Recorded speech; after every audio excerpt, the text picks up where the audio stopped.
Well, hello there. Hi, I'm Susan, and I'm the principal of Duluth Elementary here.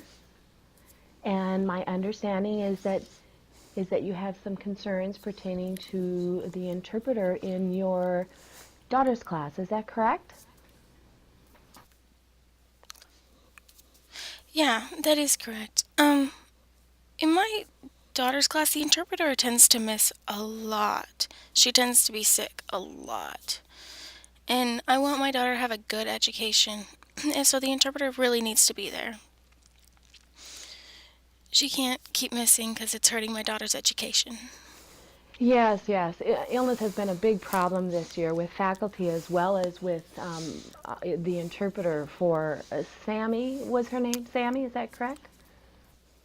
Yeah, her name is Sammy.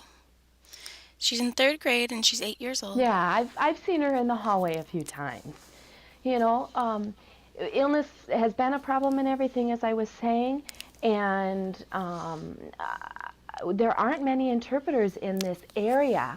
We do have a person, an aide, who works with one of the first grade children, and they do have some sign ability.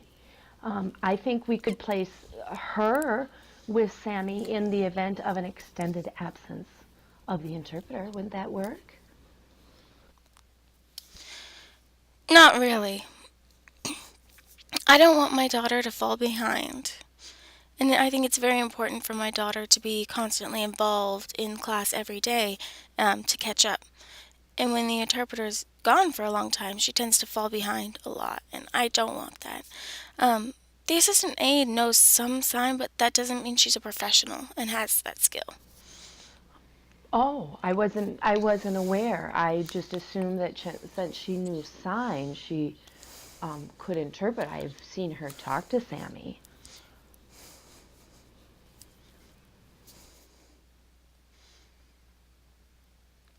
Yeah, talking and having casual conversation is fine, but for actually interpreting in the classroom, she really needs a professional. If the teacher's speaking, the interpreter's constantly in trans or interpreting and listening to the message, processing it, and producing it in sign language. It's different just having a casual conversation. She's right. Interpreters have training, and the assistant aide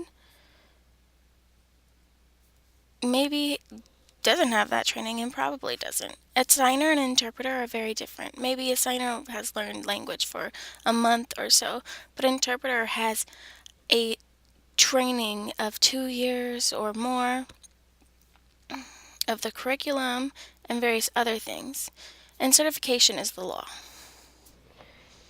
So is there teachers are required to be licensed in the schools, of course, to teach. Are there some kind of requirements if we were to look for a sub that we need to be aware of? Yes, there are. The interpreter must have a certification. If the interpreter enters a room that is not certified, they have to become certified within a year. If not, then oh well. So teachers have to be licensed and interpreters have to be licensed. I So mean, certified certified. is a better word than if I were to say interpreter license.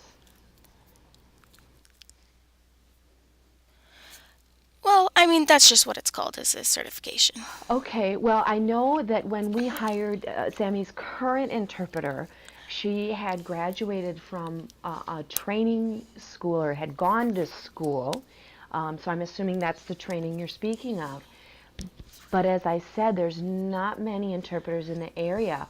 Where do you suggest we go to advertise for a sub or long-term sub in the event that the regular interpreter is out?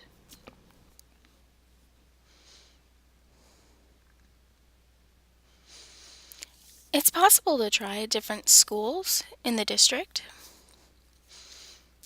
Also, universities, they might be able to give you someone part time. You can also contact the IRC I can give you the number if you'd like to contact them so you don't have to search for it. But they will give you someone to replace the interpreter for that Okay, day. well, I sure appreciate you coming in to meet with me. I really didn't know there was a difference between signing and interpreting. Um, we will do our best, and perhaps we'll contact this IRC number. If you could provide me with that, I'd really appreciate it. Do you want to set a follow-up appointment about this, or you want to follow up maybe in a month or so to see how the interpreting is going? I would prefer to be contacted by phone. It's just easier. Um, for me, it's harder to find an interpreter. Um, and my daughter's education is very important to me, so thank you. You're welcome. So here's that number for you.